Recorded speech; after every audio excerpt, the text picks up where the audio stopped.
Well, after the death of Abimelech in chapter 9 of Judges, and he'd been a wicked judge for 3 years, we now have two other judges that step up, Tola in verse 1 of chapter 10, and Jair in verse 3.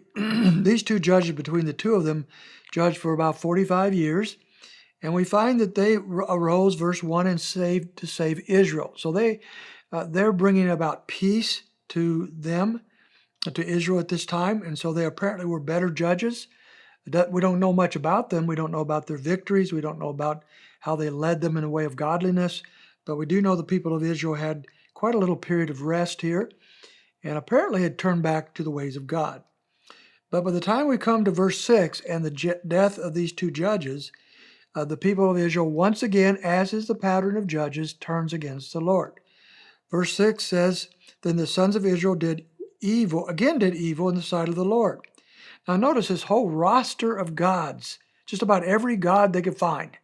Throughout all the land they began to worship, anything but Jehovah.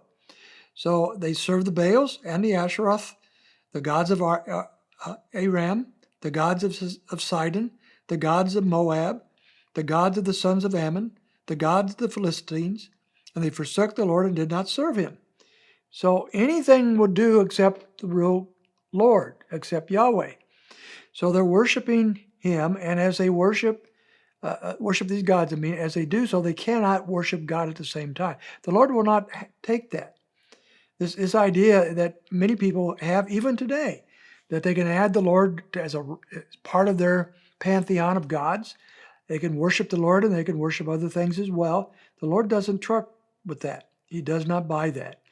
All the way through Scripture, he calls us for dedicated service to him. Jesus said the same thing.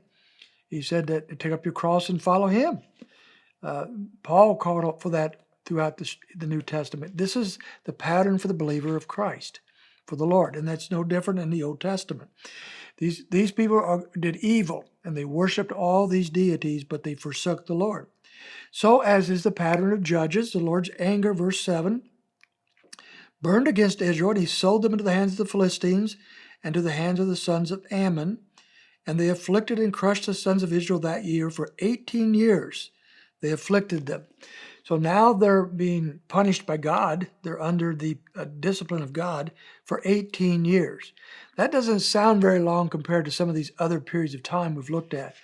But think about 18 years of your own life being under the deep oppression of people who want to harm you, who want to make you slaves, who could care less about your life. And you begin to get the picture of how difficult that was. Well, eventually they cry out in verse 10, as they always seem to do, to the Lord, saying, "We have sinned against you." So again, they cry out to the Lord. They want him to save them. And the Lord is not really buying it. He says in verse 11, "Did I not deliver you from the Egyptians and the Amorites and the sons of Ammon and the Philistines? And also when the Sidonians and the Amalekites and the Mennonites oppressed you, you cried out to me and I delivered you from their hands. Yet you have forsaken me and served other gods. Therefore I would no longer deliver you." The Lord's had enough. Enough is enough. You keep turning to these other gods, so I'm not going to deliver you. And so in verse 14, it says, "Go and cry out to the gods which you've chosen. Let them deliver you in the time of your distress." Now, of course, the Lord knew these are not real gods. These are just mythological beings. They have idols, they have legends, they have myths, but they're not real. So you can cry all day to these gods. They're not going to do a thing. Kind of like Elijah did years later when he had the prophets of Baal cry out to Baal in a contest with them on Mount Hermon, and they could not get anything from him because he wasn't real. But the people keep crying out to the Lord, and they say in verse 15, "We've sinned. Would you please deliver us this day?" So they put away their foreign gods which was among them and served the Lord, and he could not bear the misery of Israel any longer, and so he begins to deliver them. So even though the Lord said, enough's enough, he has mercy on them when they actually repented and put away their gods. And so the Lord is now going to deliver them from their enemies. In verse 18, they do need a human leader, though. The Lord very rarely just delivered without the aid or without the instrumentality of a human leader. And so the people of Israel realized they need someone to lead the charge against the Ammonites. Who would that be? And that's where we come out into the story of Jephthah in chapter 11 that we'll look at tomorrow.